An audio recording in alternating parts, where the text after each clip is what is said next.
जय हिंद दोस्तों, कैसे हैं? आई होप कि आप सभी लोग बहुत ही अच्छे होंगे और बहुत ही बिंदास तरीके से आप अपनी पढ़ाई को कर रहे होंगे। तो चलिए हम लोग आज का जो वीडियो होगा वह आपका हिस्ट्री का क्लास 4 होगा।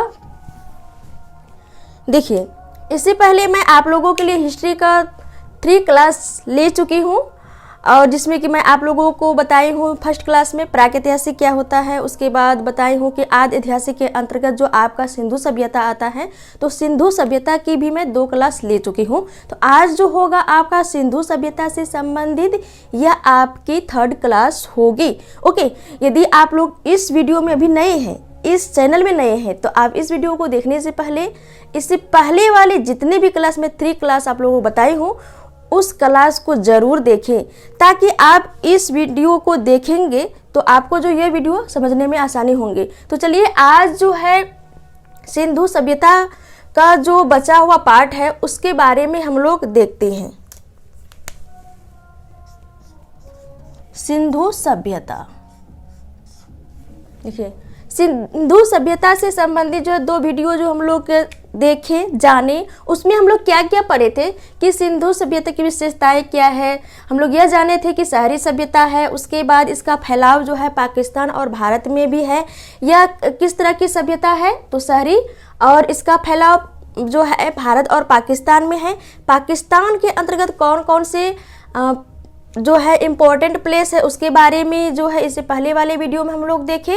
और इसके साथ ही साथ आज के वीडियो में जो हम लोग देखेंगे, क्या देखेंगे, तो इसमें जो हम लोग ये देखेंगे कि इंडिया के अंतर्गत कौन कौन सी स्टेट्स में जो है कौन कौन से जगह पर इम्पोर्टेंट वो कौन सा प्लेस है उसके बारे में देखेंगे और बहुत ही अच्छे तरीके से जानकारियों को हासिल करेंगे। ओके, तो चलिए हम लोग सर्वप्रथम मैप को यहाँ पे बनाते हैं, क्योंकि देखिए जब हम लोग मैप के माध्यम से समझते हैं तो बहुत क्या हो जाता है कि हमारे माइंड में छप जाता है, एक इमेज सा बन जाता है माइंड में। जब माइंड में इमेज बन जाता है तो वो लॉन्ग टाइम के लिए हमारे माइंड में सेट हो जाता है। तो चलिए हम लोग पहले मैप को देखते हैं। ओके, और मैप किसका मैप मैं यहाँ पे ड्रॉ करूँगी, तो देखिए सिंधु सभ्यता से संबंधित जो है भारत में जो है भारत के मात्र गुजरात में, केवल गुजरात में 200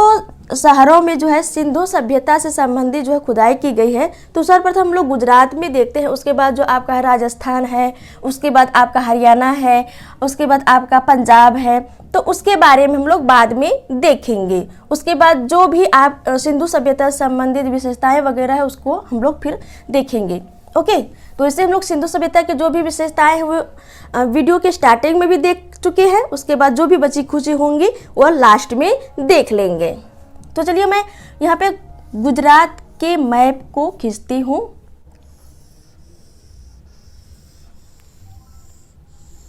ये आपका गुजरात का मैप हो गया। इस एरिया में, इतना वाले एरिया में, ये आपका कौन सा हो गया, गुजरात का पार्ट। देखिए गुजरात के जो 4-5 प्लेस जो है वो मोस्ट इम्पोर्टेंट है आपके एग्जाम के दृष्टिकोण से। वैसे तो यहाँ पे 200 शहर हैं, कितने शहर, 200 शहर, लेकिन 200 शहरों में से हम लोगों को 4-5 जो कि मोस्ट इम्पोर्टेंट है उसको ही केवल देखना है। तो कौन कौन सा प्लेस है आपका, धौलावीरा। चलिए धौलावीरा से ही स्टार्ट करते हैं। धौलावीरा,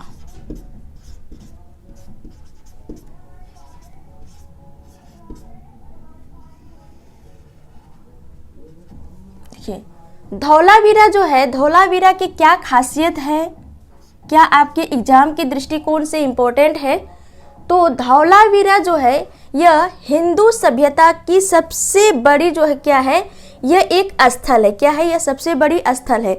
लेकिन यह कब तक माना जाता था, अभी है नहीं, कब तक माना जाता था, जब तक कि हरियाणा में एक प्लेस है राखीगढ़ी। राखीगढ़ी में जब तक सिंधु सभ्यता संबंधित खुदाई नहीं की गई तब तक माना जाता, मतलब तब तक माना जाता था किसको, धौलावीरा को। ज्यों ही हरियाणा में राखीगढ़ी में जो है सिंधु सभ्यता से संबंधित वहाँ से अवशेष मिले, तब जाकर के जो है धौलावीरा का जो प्लेस है वह 2nd प्लेस हो गया। फर्स्ट प्लेस जो है किसका हो गया, सबसे बड़ा स्थल के रूप में वो आपका हो गया राखीगढ़ी का। तो ये जो है महत्वपूर्ण जो है बन जाता है। लेकिन यहाँ पे एक क्वेश्चन और आ जाता है कि गुजरात में जो है सिंधु सभ्यता से संबंधित जितने 200 जो स्थल हैं, तो 200 स्थलों में से सबसे बड़ा स्थल कौन सा हो जाएगा, तब आपका जो है धौलावीरा हो जाएगा। यदि हम लोग यह बात करें कि सिंधु सभ्यता से संबंधित सबसे बड़ी स्थल तो हो गई, सबसे बड़ा क्षेत्रफल वाला स्थल जो हो गया वो तो आपका राखीगढ़ी हो गया, जो कि हरियाणा में पड़ता है। कौन सा? राखीगढ़ी। उसके बाद कौन सा प्लेस आता है, तो वह आपका है धौलावीरा। उसके बाद आपका आ जाता है कौन सा प्लेस? मोहनजोदड़ो। उसके बाद आपका कौन सा प्लेस आ जाएगा? राखीगढ़ी, धौलावीरा, मोहनजोदड़ो। उसके बाद आपका हड़प्पा। देखिए ये चारों प्लेस को आप लोग ध्यान में रखेंगे ये क्रम को, क्योंकि क्रम के रूप में पूछेगा, ज़्यादा से ज़्यादा तक पूछेगा तो यही 4 प्लेस तक पूछ सकता है, उससे ज़्यादा नहीं पूछेगा। और जो है यहाँ पे मैं जो आप लोगों के लिए वीडियो बना रही हूँ, तो बगल में शादी वगैरह है, तो आप लोगों को कुछ नॉइज वगैरह सुनने को मिल रही होंगी, तो आप उसको इग्नोर करेंगे। आप फुल कंसंट्रेशन जो किस में करेंगे? वीडियो में करेंगे। ओके, तो ये हो गया धौलावीरा से संबंधित। और सेकेंड प्लेस जो है किसका आता है? धौलावीरा का। जब तक उससे पहले जो है आपका आ जाता है राखीगढ़ी का। ओके, तो ये हो गया धौलावीरा से संबंधित। अब चलते हैं हम लोग कहाँ पे? तो अब चलते हैं हम लोग सूरकोटदा। कौन सा? सूरकोटदा। देखिए सूरकोटदा जो जगह है गुजरात में, इसकी क्या खासियत है, इसके बारे में हम लोग समझते हैं।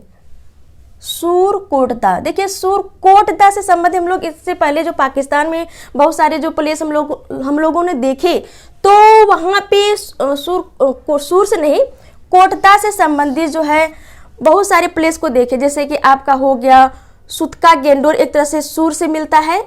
सुतका गेंडोर आपका पाकिस्तान में, लेकिन सूरकोटदा वह कहाँ पे है आपका? वह गुजरात में है। और इसी तरह से आपका हो गया कोटदीजी। कोटदीजी कहाँ पे है? वो आपका पाकिस्तान में है, लेकिन सूरकोटदा कहाँ पे है? यह गुजरात में है। तो ये थोड़े थोड़े जो एक जैसे वर्ड जो है वो मिलते जुलते हैं, तो उसको आप लोग जो माइंड में बहुत ही अच्छे तरीके से क्लियर कर ले। ऐसा नहीं कि आप यहाँ पे किसी भी तरह से बस देख ले वीडियो को, और जब भी एग्जाम में जाएं तो एग्जाम में क्या हो जाएगा? आपको कन्फ्यूजन हो जाएंगे। तो ये सारे जो एक जैसे जो वर्ड्स मिलते हैं, उसको आप लोग क्या करें? बहुत ही बारीकी तरीके से उसको समझने का प्रयास करें। तो सूरकोटदा में क्या इसकी खासियत है? सूरकोटदा में जो है, जो गुजरात में जो यहाँ से जो अवशेष मिले हैं, तो किसके किसके अवशेष मिले हैं? देखिए यहाँ से जो है घोड़े की हड्डी मिली है। क्या मिली है? घोड़े की हड्डी का अवशेष मिली है। कहाँ से? सूरकोटदा से। सूरकोटदा से घोड़े की हड्डी मिली है। इसके साथ ही साथ जो है सूरकोटदा जो है ये छोटा सा बंदरगाह था। क्या था? छोटा सा यह एक बंदरगाह था। और सूरकोटदा से ही क्या मिली है? तो यहाँ से जो है आपको कलश समाधान। कलश समाधान का तात्पर्य क्या हुआ कि देखिए जो सब उस समय सिंधु सभ्यता के समय जो सूरकोटदा में जो व्यक्तियों की मृत्यु हो जाती थी, तो उस समय जो है क्या होता था वहाँ पे सूरकोटदा में, तो एक बहुत ही बड़ा कलश बनाया जाता था। बहुत ही बड़ा कलश बनाया जाता था, और उसी में जो मृत व्यक्ति होते थे उसको बैठा करके उसको जो है उसमें रख करके उसके बाद उसको जो है दफना दिया जाता था। तो वहाँ पे जो अवशेष किसके देखने को मिले हैं? कलश समाधान के। इसी से अनुमान लगाया गया कि उस समय जो थे सूरकोटदा में जो व्यक्ति की मृत्यु हो जाती थी, उसके बाद जो उसका दाह संस्कार जो किया जाता था, तो कलश में रख करके उसको बैठा करके उसके बाद उसको दफनाया जाता था। तो कलश समाधान और घोड़े की हड्डी का अवशेष जो मिला है वह सूरकोटदा से मिला है। ओके, तो देखिए सिंधु सभ्यता में जो क्या क्या घोड़े का भी मिल गया आपको, उसके बाद आपका हाथी, उसके बाद जो है कुत्ता, ये सारे के जो अवशेष सिंधु सभ्यता में देखने को मिले हैं। तो ये हो गया सूरकोटदा से संबंधित खासियत, मेन मेन बातें कि क्या क्या यहाँ से अवशेष मिले हैं। अब चलते हैं हम लोग आगे बढ़ते हैं। एक प्लेस है आपका रंगपुर। देखिए रंगपुर में क्या अवशेष मिले हैं, तो यहाँ से जो अवशेष मिले हैं रंगपुर से, यहाँ से चावल की भूसी मिली है। क्या मिली है? चावल की भूसी। भूसी किसको कहते हैं?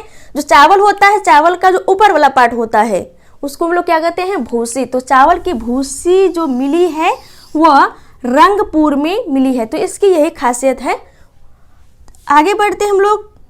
मोस्ट इम्पोर्टेंट, बहुत ही कहें तो बहुत इम्पोर्टेंट जो है यह मोस्ट इम्पोर्टेंट प्लेस है आपके एग्जाम के दृष्टिकोण से, गुजरात के लिए भी और पूरे भारत के लिए भी, पूरे वर्ल्ड के लिए भी। लोथल। देखिए लोथल जो है यह कहाँ पे पड़ती है? यह गुजरात में है। वैसे तो गुजरात में है तब तो मैं यहाँ पे लिखी हूँ, तो यह गुजरात में है। और यह क्या है? यह एक बंदरगाह है। क्या है? बंदरगाह है। देखिए बंदरगाह को हम लोग कई नामों से जानते हैं। कितने नामों से जानते हैं? चलिए हम लोग देखते हैं। बंदरगाह को हम लोग कई नामों से जानते हैं। एक तो हो गया आपका पहले बंदरगाह, दूसरा हो गया आपका पत्तन, तीसरा हो गया आपका गोदीवाड़ा,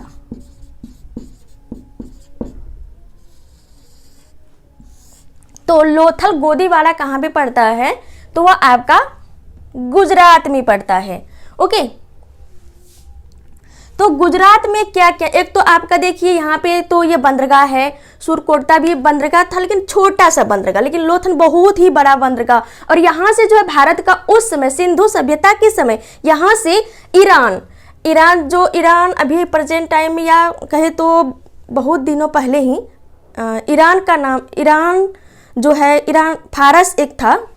मैं यहाँ पे थोड़ा आप लोगों को क्लियर करती हूँ।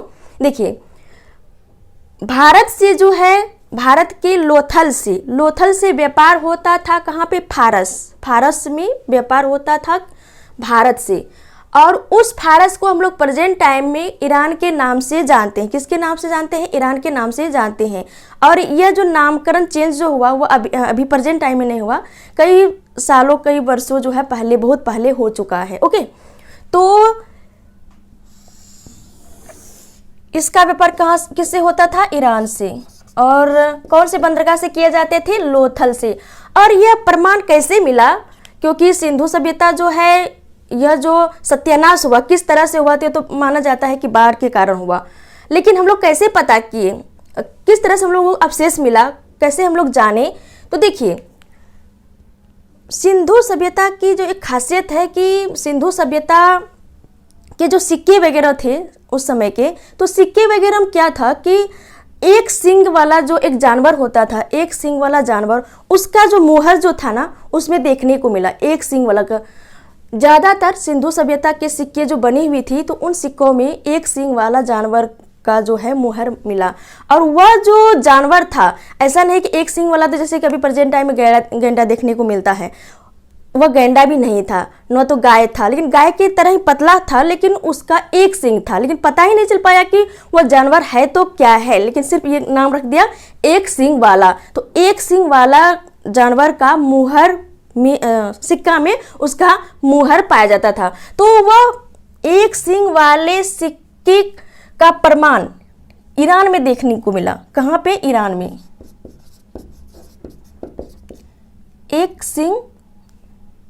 एक श्रृंगे बोल सकते हैं इसको,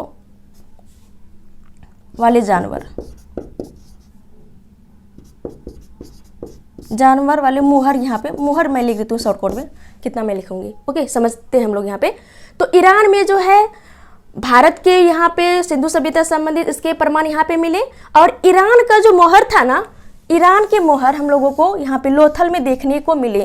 तो इससे हम लोगों को पता चलता है कि ईरान और लोथल के बीच या ईरान व भारत के बीच जो है क्या होता था? व्यापार होता था। और वो किसका व्यापार होता था? तो कृषि का ही व्यापार होता था। क्योंकि सिंधु सभ्यता की जो मुख्य अर्थव्यवस्था का जो हिस्सा था, मुख्य अर्थव्यवस्था का जो आधार था, बेस था, वह कृषि ही था और कृषि का ही व्यापार होता था। इसके साथ ही साथ छोटा मोटा थोड़ी बहुत मात्रा में जो सोना चांदी वगैरह हैं, उसके बाद उसमें का सब जो है प्रचलित थी, तो ये सारी चीज़ों का थोड़ा बहुत मात्रा में होता, बट यहाँ पे मुख्य रूप से कृषि का ही व्यापार होता था। और देखिए सिंधु सभ्यता से संबंधित, सिंधु सभ्यता में जो है यहाँ पर जो है इसकी विशेषता की हम लोग बात करें तो सिंधु सभ्यता में जो भी सड़कें बनी वो कैसी सड़कें थी, तो वो पक्की ईंटों की सड़कें थी। उसके बाद जो भी घर बने थे पक्की ईंटों की वहाँ पे घर बने थे, और इसके साथ ही साथ जो भी सड़क बनी हुई थी बहुत ही अच्छी तरीके से सुव्यवस्थित तरीके से बनी हुई थी। और सारे सड़क जो है क्या करते थे, समकोण आकर काटते थे। छोटी ही सड़क होती थी लेकिन समकोण कहीं ना कहीं आकर के वह समकोण काटती थी, एक दूसरे को क्या करती थी, वह समकोण काटती थी। बीच बीच में इधर घर होता था और जो भी सड़क होती थी वह मेन सड़क से समकोण पर ही काटती थी। ओके, तो यह खासियत होती थी। और देखिए यह तो मैं सड़क की बात करी, और थोड़ा हम लोग यहाँ पे और थोड़ा समझते हैं सिंधु सभ्यता की खासियत। और जो भी सिंधु सभ्यता मान लीजिए सड़क है, ठीक है, सड़क के दोनों साइड में घर होते थे।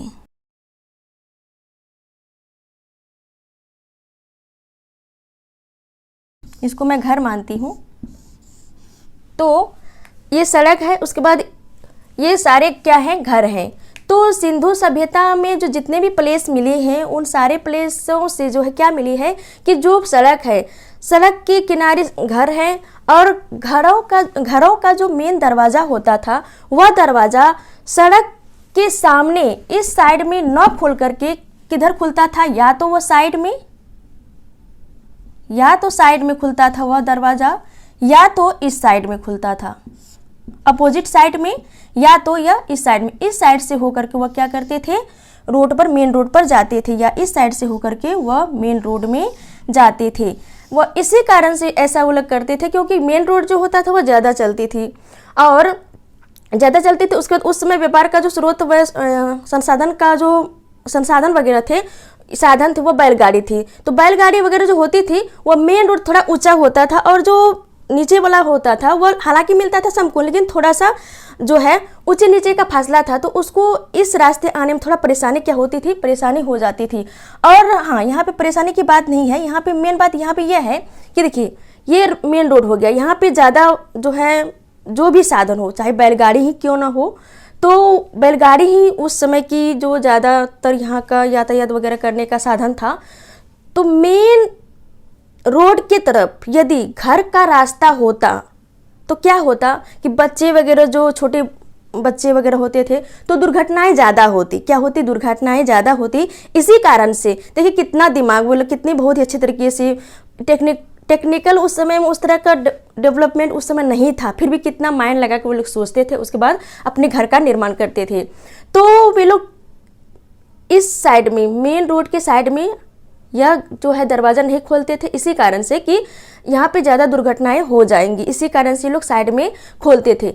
जितने भी सिंधु सभ्यता के जो मेन जगह पाए गए, वहाँ से जो अवशेष मिले हैं, ये सारे क्रम में ही जो है मकान बनने हुए हैं।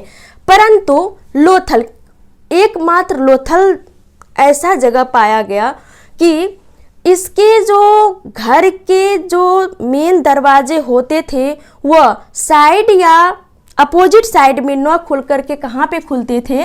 लोथल की मैं बात करूं, मैं यहाँ पे लोथल लिखती हूँ, तो लोथल की मैं बात करूं, केवल व केवल लोथल ही, उसका जो दरवाज़ा होता था वह अपोजिट साइड और बगल वाले में यहाँ पे न खुल करके क्या होता था,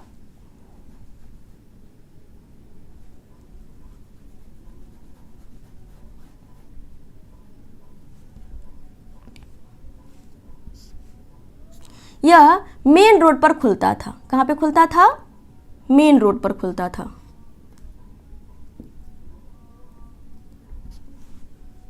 मेन रोड पर खुलता था।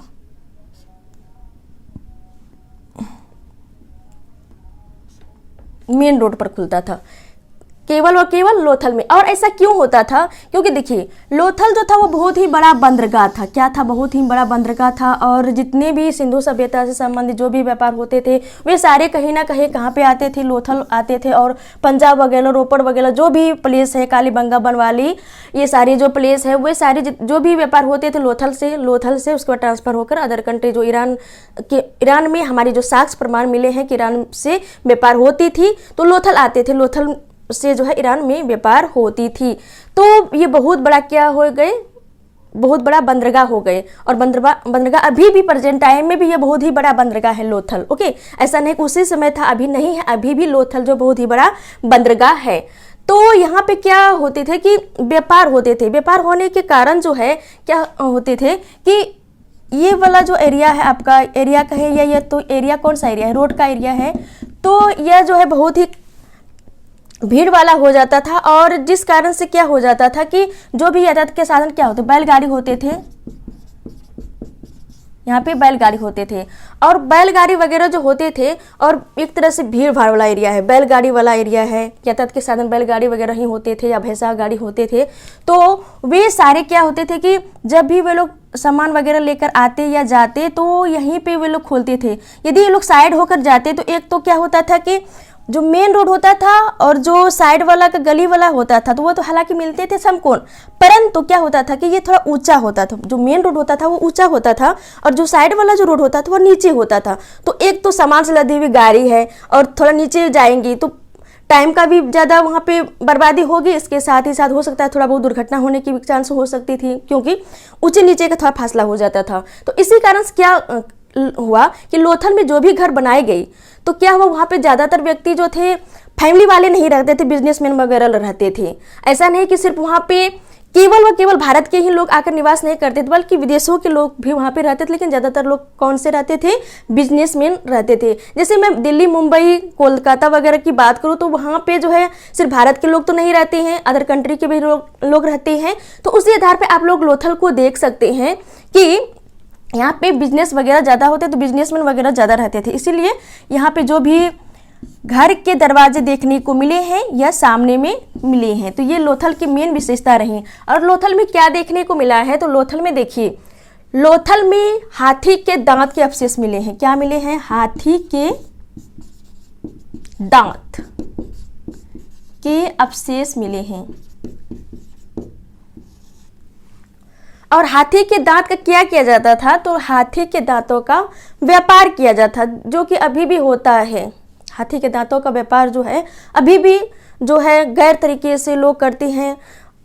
किसके? हाथी के दांतों का व्यापार। और उस समय भी लोथल में होता था और इसके अवशेष जो है देखने को मिले हैं। और लोथल में जो है क्या हुआ, किसका अवशेष और मिला है? तो युगल समाधान का। युगल समाधान। युगल समाधान इस बात को निर्दिष्ट करता है कि यहाँ पे सती प्रथा भी हो सकती है। कहाँ पे? लोथल में। युगल समाधान इस बात को निर्दिष्ट करती है कि यहाँ पे सती प्रथा भी हो सकती है, क्योंकि युगल समाधान से यह भी एक तरह से लगाया जा सकता है कि सती प्रथा में क्या होता है कि सती प्रथा में जब भी किसी स्त्री की यदि पति डेड कर जाते हैं तो पति को जब जलाया जाता है तो उसी में बैठकर, उसी जहाँ पे जलाया जाता है तो उसी अग्नि में जो है जल कर, अग्नि में बैठ करके जो है पत्नी को भी साथ में ही जो है जल जाना पड़ता है। तो इस तरह से, तो इसी सेंस के आधार पर लगाया कि लोथल में उस समय सती प्रथा भी हो सकती है। तो ये सारी विशेषताएं किसकी रही? लोथल की। लोथल में क्या क्या देखने को मिले? तो हाथी के दांत के अवशेष, इस तरह से जो भी सिंधु सभ्यता की जो विशेषताएं है कि वहाँ पे सड़क जो है चौड़ी होती है, उसके बाद जो भी सड़क होते थे आपस में समकोण होते थे, उसके बाद वहाँ पे जो भी रोड के किनारे घर बनाए गए उसके जो मेन दरवाजे होते थे या तो अपोजिट साइड रोड के या तो बगल वाले साइड से खुलते थे, न कि रोड के मेन रोड वाले साइड में घर का दरवाजा होता था। लेकिन लोथल में ऐसा देखा गया कि लोथल में जो मेन रोड होते थे उसके साइड में ही जो दरवाजा, मेन दरवाजा घर का खुलता था, केवल लोथल में ही, और जगह नहीं। और देखिए सिंधु सभ्यता की विशेषताओं की बात करूं मैं तो जो भी रोड ज़्यादातर बनाई गई सिंधु सभ्यता में, तो वहाँ पे क्या हुई कि वह रोड जो है पूरब से पश्चिम की ओर बनाएगी। मैं इसको इरेज करता हूँ, मैं यहीं पे समझाती हूँ आप लोगों को कि सिंधु सभ्यता में क्या हुई कि वहाँ पे जो भी रोड ज़्यादातर बनाएगी वह पूरब से पश्चिम की ओर बनाएगी। और क्यों बनाएगी? देखिए पूर्वा पछुआ हवा जो बहती है वो ज़्यादा बहती है। आप देखे होंगे दक्षिण उत्तर की तरफ तो बहुत नहीं के बराबर हवा बहती है, पूर्वा पछुआ हवा बहुत ज़्यादा बहती है, पछुआ पूर्वा हवा बहती है बहुत ही जो है आपको कुछ समय में ही आप लोगों को जो देखने को मिलेंगे पछुआ टू पूर्वा हवा। लेकिन ज़्यादातर देखे होंगे, ज़्यादातर मौसमों में, ज़्यादातर महीनों में आप लोग देखे होंगे कि कौन सी हवाएं बहती है, पूर्वा टू पछुआ हवा बहती है। तो इसी कारण क्या होता था, पूरब से पश्चिम की ओर जो है सड़क बनाई जाती थी। कहाँ पर? पूरब से पश्चिम की ओर सड़क बनाई जाती थी। और इसलिए बनाई जाती थी कि जब भी हवाएं आए तो रोड को बार बार जो है वहाँ के जो भी कानून व्यवस्था जो संभालने वाले थे उसको बार बार साफ ना करना पड़े, वह अपने आप प्राकृतिक के माध्यम से ही, उस हवा के माध्यम से ही साफ हो जाए। इसी कारण से जो है रोड जो बनाई जाती थी वह पूरब से पश्चिम बनाई जाती थी कि जब भी पूर्वा पछिया हवा आए उसी से साफ हो जाए। देखिए कितने टेक्निकल दिमाग से वो लोग बनाते थे। तो ये हो गई सिंधु सभ्यता कुछ खास विशेषताएं। और थोड़ा और एक विशेषता देखिए लेते हैं, उसके बाद हम लोग आगे बढ़ेंगे। क्या विशेषताएं थी? देखिए सिंधु सभ्यता में जो भी स्थल पाए गए हैं वहाँ पे जो नगरों का निर्माण हुआ, नगर जो बसाए गए, तो वे सारे जो नगर होते थे दुर्ग से घिरा हुआ होता था। किससे घिरा हुआ होता था? इसको जो घिरा हुआ जो भाग को हम लोग क्या कहते हैं? दुर्ग। इसी को दुर्ग बोलते हैं। दुर्ग से घिरा हुआ होता था। और दुर्ग के अंदर जो भी नगर बसाए जाते थे तो दो वर्गों में डिवाइड होते थे। कितने वर्गों में? दो वर्गों में डिवाइड होते थे। एक तरफ पुअर जो है पुअर पर्सन वगैरह रहते थे, एक साइड रिच वगैरह रहते थे, एलिट क्लास वाले। तो देखिए मैं दो वर्गों में यहाँ पे बांटती हूँ इसको। तो इधर मैं रिच वाले को रखती हूँ, एलिट क्लास वाले को, इधर पुअर वगैरह को जो मजदूरी वगैरह करते थे, इधर जो एलिट क्लास वाले जो ऊंचे हैसियत वाले जो लोग होते थे उसको मैं यहाँ पे रखती हूँ। तो देखिए इधर जो घर होते थे, देखिए एक तरफ आपका रिच वाला हो गया एलिट क्लास वाले, एक तरफ जो आपका हो गया पुअर वाले। तो दो वर्गों में लोग डिवाइड होते थे। और कैसे होते थे? इधर जो भी लोग रहते थे वो लोग अमीर होते थे। इधर जो लोग रहते थे वे लोग क्या होते थे? या तो लोग मजदूरी करते थे या गरीब होते थे। ओके। और रिच लोग या एलिट क्लास वाले जो लोग होते थे इसमें कौन से होंगे? जो मेन व्यक्ति होंगे, जो वहाँ के कानून वगैरह संभालने वाले वो हो सकते हैं। उसके बाद जो अमीर होंगे, हैसियत जनता रैयत वाले वो लोग हो सकते हैं। इधर मजदूरी वगैरह करने वाले होंगे, या मिडिल से जो लोअर वगैरह होंगे या मिडिल भी हो सकते हैं, इधर होंगे।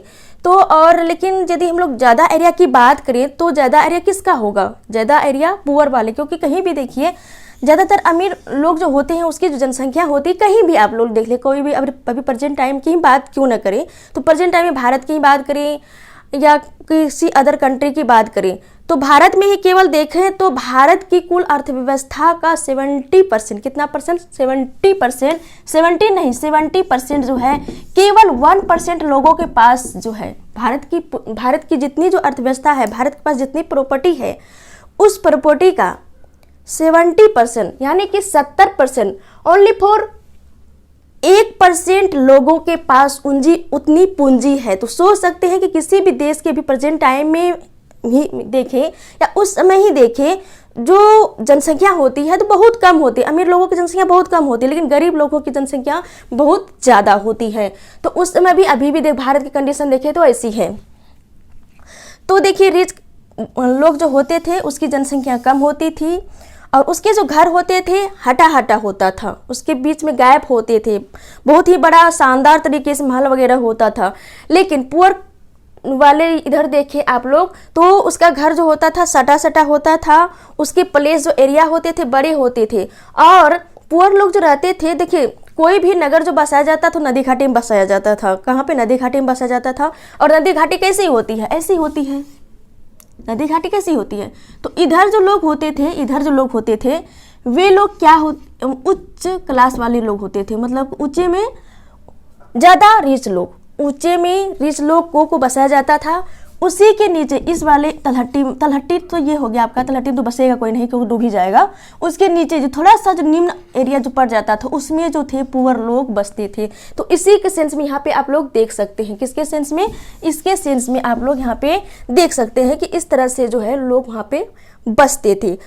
और दुर्ग की मैं बात यहाँ पे क्यों ली हूँ, क्योंकि सिंधु सभ्यता के अंतर्गत जितने भी नगर देखे गए, वहाँ पे जो अवशेष देखने को मिला, वहाँ पर जो लोग बसाए जाते थे वो बसते थे।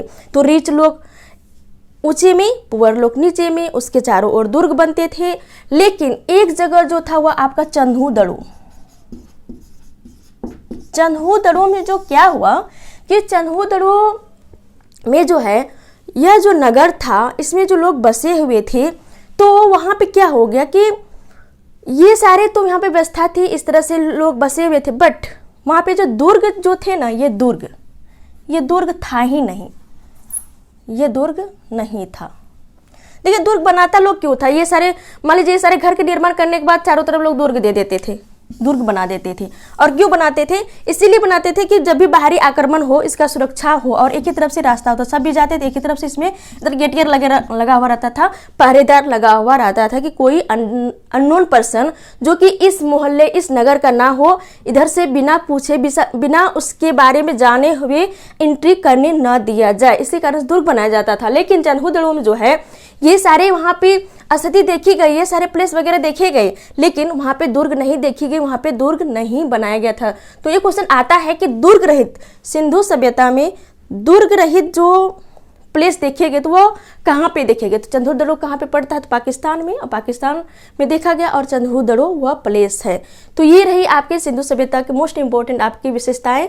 तो मैंने यहाँ पे देखिए धौलावीरा, सूरकोटदा, थोड़ा सा वर्ड जो है थोड़ा सा लगता है डिफिकल्ट, थोड़ा बोलने में प्रॉब्लम होती है। तो सूरकोटदा, लोथल, रंगपुर, ये सारे हम लोग मोस्ट इंपॉर्टेंट जो आपका गुजरात से रिलेटेड है उसको हम लोग देख लिए। चलिए अब हम लोग बढ़ते हैं, कुछ इंपॉर्टेंट है आपके गुजरात तो देख लिए, पंजाब में है, उसके बाद आपका राजस्थान में है और हरियाणा में है, 3 स्टेट्स में कुछ है, 4-5 प्लेस होंगे, उसको भी हम लोग थोड़ा देख ही लेते हैं इस वीडियो में। चलिए गुजरात को देख लिए हैं, तो गुजरात के बाद हम लोग गुजरात के जस्ट ऊपर कौन सा आता है, राजस्थान। तो राजस्थान को देखते हैं, उसके बाद ऊपर वाले प्लेस में देखेंगे। तो मैं भारत के मैप को ही पहले बनाती हूँ।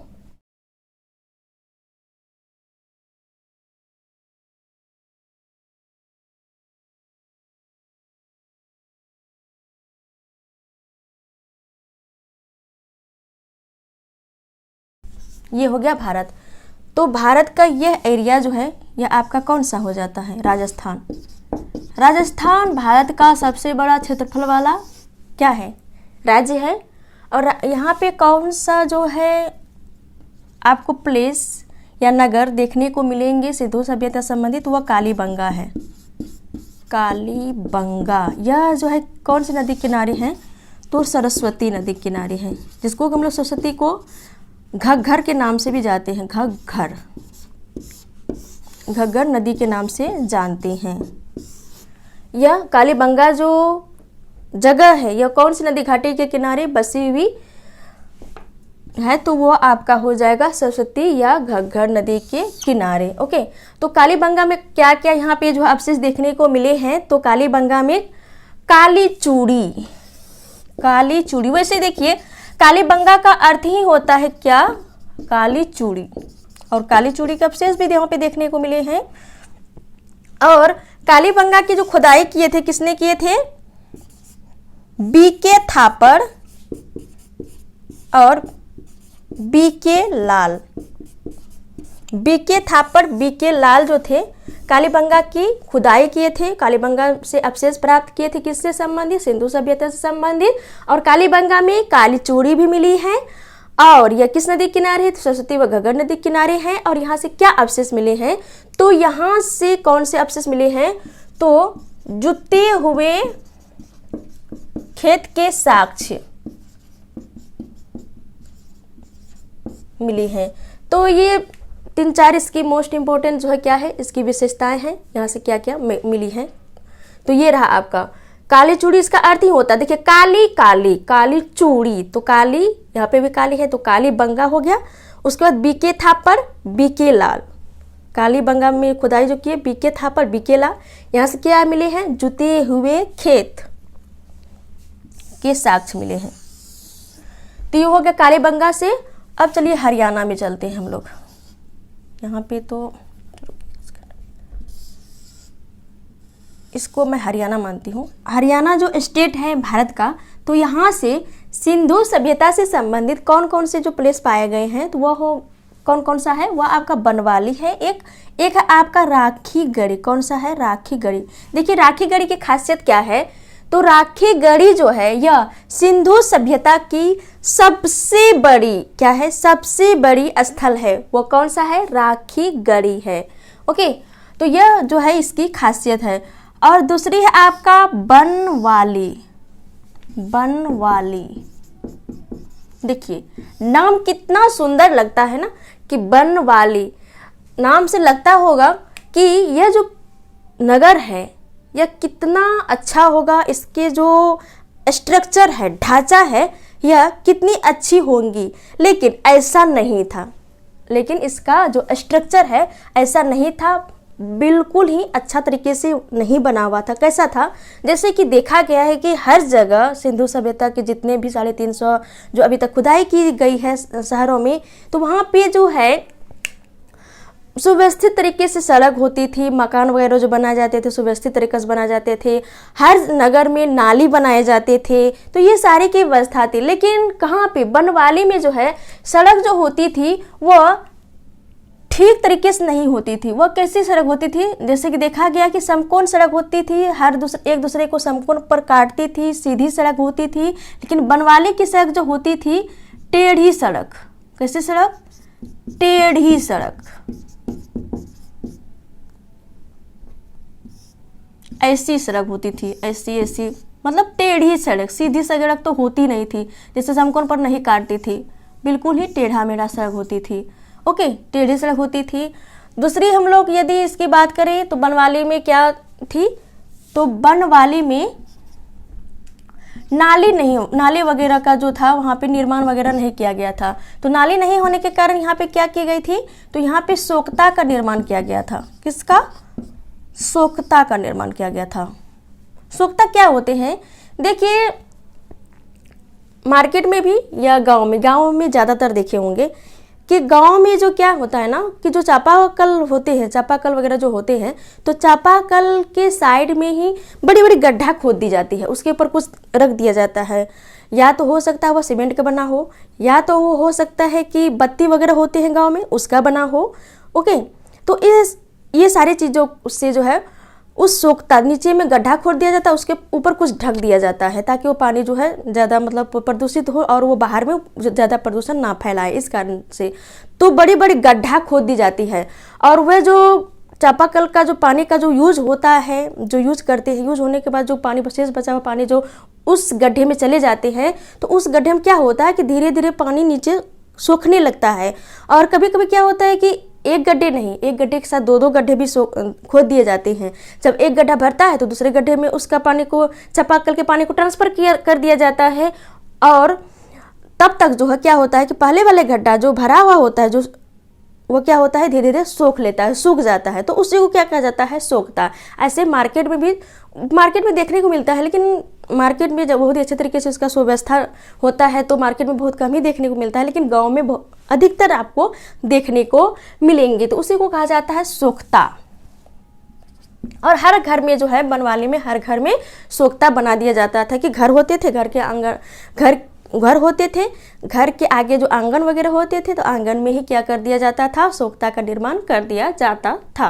तो यह बनवाली में। और बनवाली में क्या देखी गई है, तो बनवाली में टेराकोटा से बना हुआ हल, टेराकोटा से बना हुआ हल के साक्ष्य मिले हैं, हल के साक्ष्य मिले हैं। देखिए टेराकोटा किसको कहते हैं, मिट्टी से जो भी चीजें बनाई जाती है उसको हम लोग टेराकोटा कहते हैं, मिट्टी को ही टेराकोटा कहते हैं। यहाँ पे मिट्टी, यहाँ पे मिट्टी भी हम लोग ले सकते हैं कि मिट्टी से बना हुआ हल या टेराकोटा से बना हुआ हल के साक्ष्य मिले हैं। तो आप इसको भी ध्यान में रखेंगे। हो सकता है आपके एग्जाम में टेराकोटा ना दे करके मिट्टी दे दे कि मिट्टी से बना हुआ हल के साक्ष्य कहाँ देखने को मिले हैं, तो वह आपका हो जाएगा बनवाली में। या टेराकोटा से बना हुआ हल के साक्ष्य कहाँ से मिले हैं, तो वह बनवाली में मिले हैं। तो ये इसकी खासियत है। खासियत क्या कहीं, खासियत भी, उसके साथ ही साथ यहाँ से जो खुदाई की गई, इस यहाँ से जो अवशेष प्राप्त हुए, ये सारी चीज़ें वहाँ से मिली। अब चलिए बढ़ते हम लोग पंजाब की ओर। यह वाला एरिया आपका क्या है, पंजाब। पंजाब में जो प्रमुख नदियाँ सब जो बहती है, मेन नदियाँ, वो कौन सा है आपका, सतलज। कौन सी नदी है, सतलज है। यहाँ पे कौन सी नदी है, सतलज। सतलज नदी के किनारे ही, सतलज नदी के किनारे ही या सतलज नदी के घाट पर ही या तट पर ही कौन सा नगर, रोपड़। रोपड़ नगर है। यहीं पे जो है हड़प्पा सभ्यता से संबंधित जो है यहाँ पे खुदाई की गई है। और कौन किए थे, यज्ञदत्त शर्मा। यज्ञदत्त शर्मा ने। और बनवाली से जो किए थे ना, कि कौन किए थे, रविंद्र सिंह। रविंद्र सिंह। और यह बनवाली कौन सी नदी के किनारे थी, तो यह रंगोई नदी के किनारे थे। इसको भी आप लोग ध्यान में रखेंगे, रंगोई नदी के किनारे। और रविंद्र सिंह इसकी खुदाई किए थे। और यज्ञदत्त शर्मा कहाँ पे खुदाई किए थे, तो पंजाब के रोपड़, पंजाब के रोपड़ में जो यज्ञदत्त शर्मा ने सिंधु सभ्यता से संबंधित जो अवशेषों की खुदाई की थी। और यह सतलज नदी के किनारे हैं। तो देखिए रोपड़, यह कहाँ पे पड़ता है, आपके पंजाब में पड़ता है। कौन सा, रोपड़। तो देखिए हम लोग रोपड़ की चर्चा यहाँ पे किए हैं। तो देखिए रोपड़ जो है कौन सी नदी के किनारे, या तो सतलज नदी के किनारे है। और यह कहाँ पे है, तो पंजाब में। और इस या रोपड़ में जो है सिंधु सभ्यता से संबंधित जो खुदाई किए थे, किसने किए थे, यज्ञदत्त शर्मा ने। तो खुदाई करने के पश्चात रोपड़ से क्या अवशेष मिले, रोपड़ की क्या खासियत रही कि वहाँ से कौन से अवशेष मिले। तो देखिए रोपड़ से जो है क्या मिले कि वहाँ पे जो व्यक्ति, वहाँ पे जो लोग रहते थे, तो वहाँ पे जो है एक जानवर पालते थे। वो कौन से जानवर थे, कुत्ता पालते थे। वैसे कुत्ता की चर्चा हम लोग पाषाण काल में भी कर चुके हैं। कहाँ पे, पाषाण काल में भी हम लोग कर चुके हैं, प्राग ऐतिहासिक में हम लोग कर चुके हैं। किसके बारे में, कुत्ता के बारे में। और रोपड़ में भी क्या होता था कि रोपड़ में जो है जो भी लोग वहाँ पे रहते थे, वे कुत्ता को पालते थे। किसको पालते थे, कुत्ता को पालते थे। और जब वह व्यक्ति, जो व्यक्ति कुत्ता को पाल रहे हैं, यदि उस व्यक्ति की मृत्यु हो जाती थी, और उसी के दरमियान क्या हो जाता था कि कुत्ता भी बहुत ही दुखी हो जाते थे। क्योंकि देखिए अभी भी प्रेजेंट टाइम में देखिएगा, कुत्ता बहुत ही ईमानदार होते हैं, वह वफादार होते हैं अपने मालिकों के प्रति। जब भी उसके मालिकों को, मान लीजिए कि अनहोनी किसी कारणवश उसकी यदि मृत्यु हो जाती है, तो क्या होता है कि जो कुत्ता होते हैं वह भी बहुत ही रोने लगती हैं। तो इसी तरह का जो एक तरह से दृश्य था रोपड़ में भी था। तो उस समय क्या होता था कि जब उसके मालिकों की मृत्यु हो जाती थी, उसी क्रम में क्या हो जाता, उसके यदि कुत्तों की भी मृत्यु हो जाती थी, तो दोनों को एक ही जगह दफना दिया जाता था। क्या होता था, दोनों को एक ही जगह दफना दिया जाता था। और उसके अवशेष जो है रोपड़ में खुदाई के क्रम में यज्ञदत्त शर्मा ने जब खुदाई किए, तो रोपड़ से जो है ये व्यक्ति के साथ साथ कुत्ता का भी वहाँ से अवशेष मिला है। तो इससे एक अनुमान लगाया गया। अनुमान क्या, जब अवशेष मिल ही गए तो उससे एक पता चला कि उस समय जो व्यक्ति होते थे कुत्ता को पालते थे, और जब कुत्ता वो मालिकों के साथ मृत्यु हो जाती थी तो क्या होती थी कि उसको जो दफना दिए जाते थे, एक साथ दफना दिए जाते थे। यही दृश्य, यही जो ये सारे स्थितियाँ वगैरह, तो ये सारे कहाँ पे देखने को मिले थे आपको, पाषाण काल में। कहाँ पे, पाषाण काल में जो है। और पाषाण काल में कहाँ, कौन सा प्लेस में, तो भारत के जो जम्मू कश्मीर है ना, तो जम्मू कश्मीर के बुर्ज होम में जो गर्त आवास होती थी, तो गर्त आवास में क्या होते थे, तो व्यक्ति रहते थे। और व्यक्ति जब रहते थे तो वहाँ पे कुत्ता वगैरह जो भी जानवर पालते थे उसमें कुत्ता पालते थे, कुत्ता भी रहते थे। और जब उसकी मृत्यु हो जाती थी तो कुत्ता वगैरह पशु, कुत्ता समेत, व्यक्ति समेत उस गड्ढे में ही क्योंकि वो गड्ढा ही तो गर्भावस्था कहलाता था, उस गड्ढे में दफना दिया जाता था। तो वही कंडीशन कहाँ पे देखने को मिली, तो रोपड़ में देखने को मिली। तो यहाँ पे जो खुदाई की गई, यज्ञदत्त शर्मा ने जो खुदाई किए, वहां से यही अवशेष मिले। ओके, तो ये रहा जो मोस्ट इम्पोर्टेंट जो प्लेस रहे, वे सारे हम लोग देख लिए कहाँ कहाँ पे। तो देखिए उत्तर वाला एरिया मांडवा, जो कि कौन सी नदी किनारे है, मांडवा चेनाब नदी। दक्षिण में आपका हो गया सबसे दक्षिणी एरिया दायमाबाद, जो कि प्रवरा नदी के किनारे। और प्रवरा किसकी सहायक नदियां हैं, तो ये गोदावरी की सहायक नदियां हैं। देखिए कभी कभी आपके एग्जाम में यह क्वेश्चन आ सकता है, कौन सा क्वेश्चन, कि सिंधु सभ्यता की जो सबसे दक्षिणतम छोर है कौन सा, दायमाबाद। तो दायमाबाद कौन सी नदी के किनारे है, तो हो सकता है आपके ऑप्शन में प्रवरा नदी ना हो, गोदावरी हो, तो आपको गोदावरी को टिक करना है, क्योंकि प्रवरा नदी जो है किसकी सहायक नदी है, तो वह गोदावरी की सहायक नदी है। और गोदावरी भी निकलती है तो वह महाराष्ट्र के महाबलेश्वर से ही निकलती है, और उसकी सहायक नदी प्रवरा है। तो इसी कारण से कभी कभी आपके एग्जाम में प्रवरा न दे करके गोदावरी देती है। तो दक्षिणी वाला एरिया दायमाबाद हो गया। सबसे पश्चिमी वाला एरिया आपका सुतका गेंडोर हो गया, जो कि पाकिस्तान के बलूचिस्तान में पड़ता है, और ये दास नदी किनारे है। और पूर्वी वाला हिस्सा वो कौन सा, आलमगीरपुर, जो कि हिंडन नदी किनारे है, और ये यूपी में पड़ता है। तो ये त्रिभुजाकार इसका विशेषता है कि इसकी जो आकृति थी त्रिभुजाकार थी। और देखिए सिंधु सभ्यता में क्या होती थी, कि सिंधु सभ्यता में जो है मातृ देवी की पूजा होती थी। ये तो हम लोग जब हड़प्पा के बारे में पढ़े तो वहाँ पे चर्चा की कि मातृ देवी की मूर्तियों का वहाँ पे अवशेष मिला है।